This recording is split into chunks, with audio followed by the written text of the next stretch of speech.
আওয়ামী লীগের এই কাউয়াকাদের নোয়াখালীরা খাটাস জুতার বাড়ির চোটে তার সবগুলো দাঁত ফেলে দিতে হবে। উল্টাপাল্টা কথা বলে, সে বলে কি সংলাপের সময় নাই। কাউয়াকাদিরা জুতার বাড়ির চোটে তো দাঁত ফেলে দেবো। আমি আসতেছি, ওকে?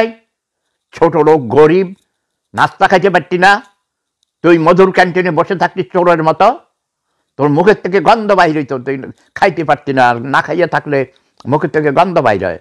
এরকম অনেকদিন আমি নাস্তা খাওয়াইছি ভাই, বিশ্বাস করেন।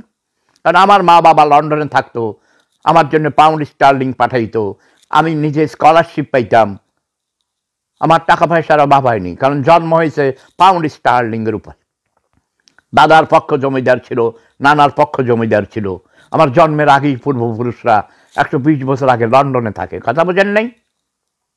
এইসব চোর সোট্টা কাউয়াকাদির গরিব গ্রাম থেকে উঠতে আইছে, ধান বেচা, চাল বেচা, সুপারি নারকেল বেচা ঢাকা বিশ্ববিদ্যালয়ে এসে ভর্তি হয়েছে।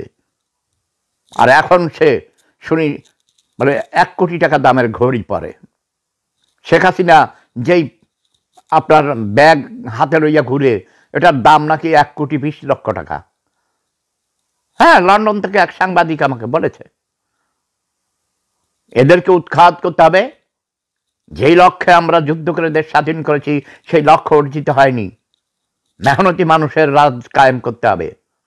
শ্রমিক, কৃষক, মেহনতি মানুষদেরকে পার্লামেন্টে আনতে হবে, পেশাজীবীদের পার্লামেন্টে আনতে হবে।